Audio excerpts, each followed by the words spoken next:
प्यारे बच्चों, आज हम लोग कक्षा 9 विषय सामाजिक विज्ञान के अंतर्गत यूरोप में समाजवाद और रूसी क्रांति के बारे में पढ़ेंगे। यूरोप में समाजवाद का कैसे उद्भव हुआ और समाजवाद का कैसे प्रचार प्रसार हुआ, इसके बारे में यह आपको बताया गया है।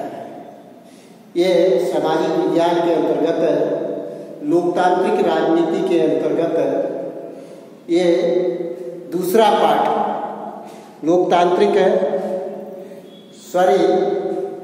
यह सामाजिक विज्ञान के पार्ट 1 यानी कि इकाई 1 का जो है, जो समकालीन विश्व का जो है पार्ट 2 यूरोप में समाजवाद और रूसी क्रांति के बारे में बताया गया।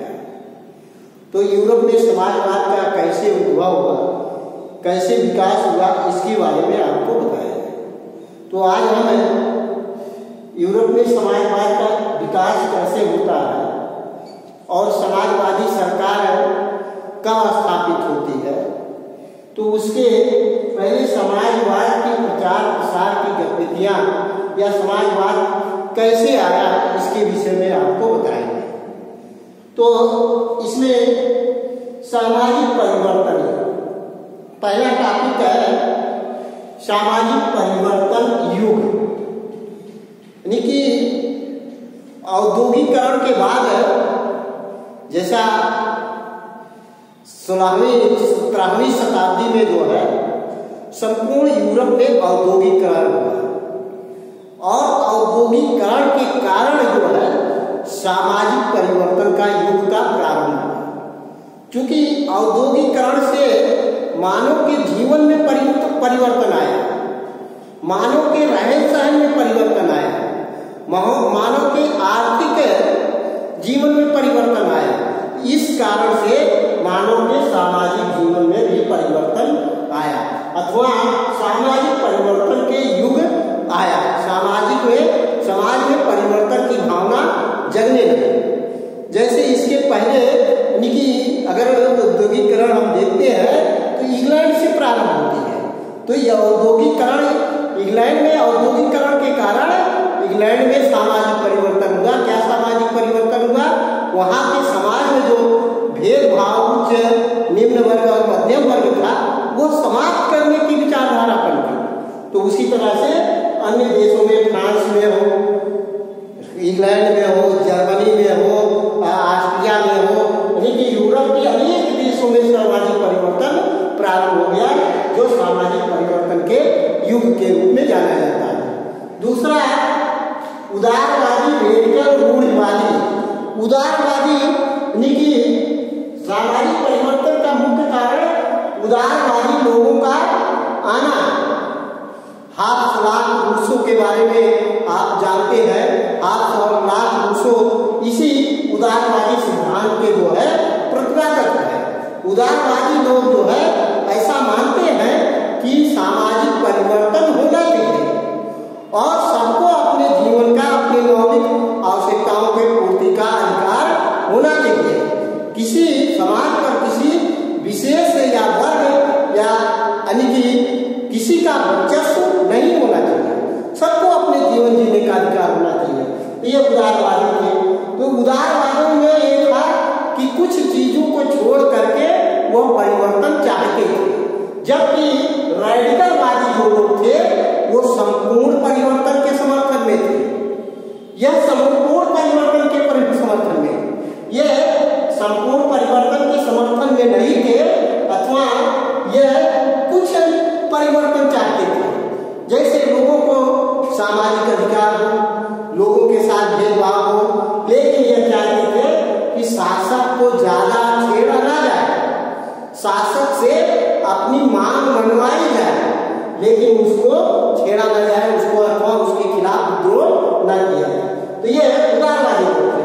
दूसरा रेडिकलवादी यानी कि ये किसी भी अलोकतांत्रिक सरकार की यानी कि मान्यता नहीं चाहते थे। ये अमूल परिवर्तन चाहते थे, संपूर्ण परिवर्तन चाहते थे। तीसरा रूढ़िवादी वो लोग थे जो अपने परंपराओं पर चलते आ रहे थे और उन परंपराओं को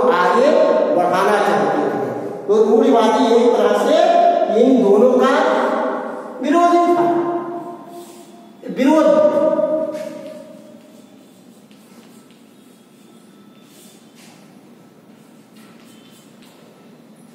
उदारवादी और रेडिकल के विरोध में रूढ़िवादी लोग थे। रूढ़िवादी ये दोनों के, उदारवादी और रेडिकलवादी के विरोध में थे।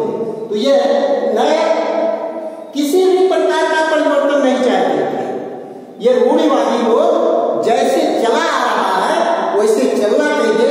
जो सामाजिक भेदभाव हो, चाहे शासन प्रशासन का मामला हो, वो रूढ़िवादी तरीके से, यानी कि जो पहले से चली आ रही व्यवस्था उसको चलने देना चाहिए, ऐसा इनका मानना था। और इस कारण से इनमें टकराव होते थे और टकराव के कारण ही जो है यानी कि परिवर्तन हुआ, समाज में परिवर्तन का युग प्रारंभ हुआ। आगे औद्योगिक समाज और सामाजिक परिवर्तन।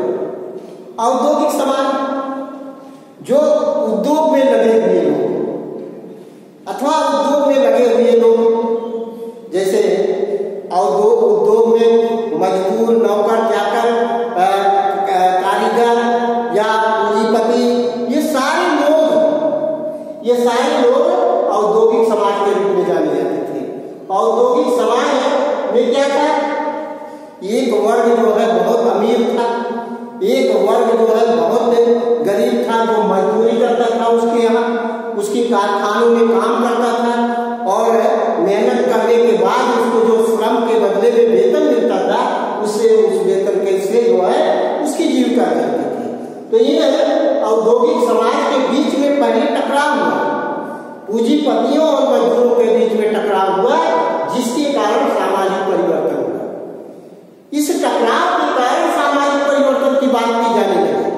जो मजदूर वर्ग थे, कारखानों में जो मजदूर थे, उन कारखानों के जो पूंजीपति थे, जिसे रूस में सर्वहारा और जनसाधारण वर्ग अथवा बुजुर्गा वर्ग, एक बुजुर्गा वर्ग जो पूंजीपति के लिए उपयोग किया जाता है, एक सर्वहारा वर्ग जो यानी कि मजदूरों के लिए उपयोग किया जाता है, उनके बीच में टकराव होता है, जिसके कारण सामाजिक परिवर्तन आता है, जिसके कारण सामाजिक परिवर्तन की बात की जाती है। आगे यूरोप में समाजवाद का आना। यूरोप में समाजवाद का आना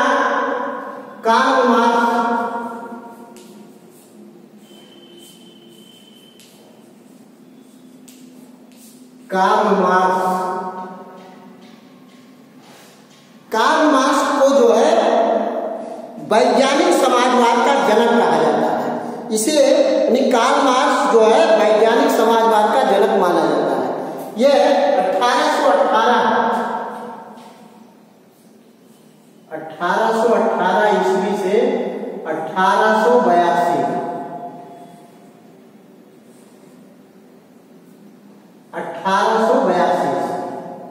कार्ल मार्क्स। इसी का सहयोगी था एंगेल्स,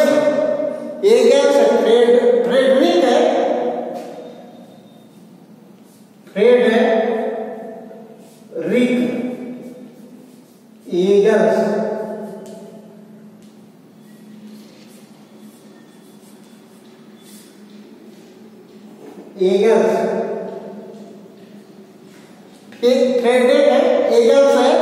ये 1820 में, इसी का समकक्ष ही था, कार्ल मार्क्स का समकक्ष ही था 1820 से 1895।